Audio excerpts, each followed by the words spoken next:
20 baş tandalma koylarına.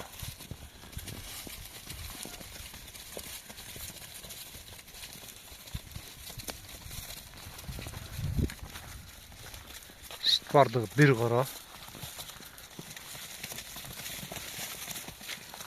Koçkardan kaçkan aldı.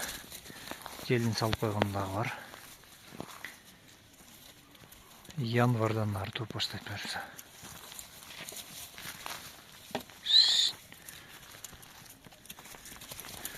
Былтыркы жылы 2 тиш 4 тиш koylar, жалаң 2 тиш 4 тиш koylar terilip alıngan. Быйылкы жылкы акыбалы ушундай туугандар. Жалаң 2 тиш 4 тиш koylar terилген. Учурда булардын жаштары 6 тиштен 8 тишке чейин туугандар. Наркы көк койду чоң koylar, артқы 2 koylar өтө чоң koylar.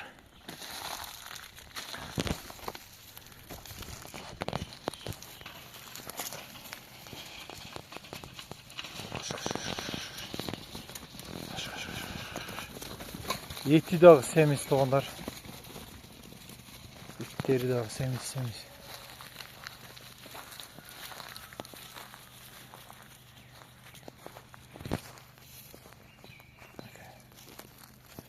Адрес Карагулда районунда. Балары 25 000 сомдон кем бар бираздан.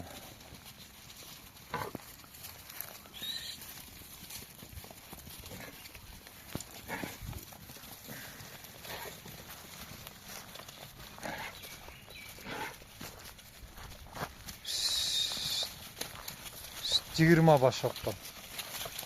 20 баш. Bir qora koylar. Денсаулыктары таза бар. Айланбашы жок, желине ооруганы жок. Аксагы жок. Карап көсү жок.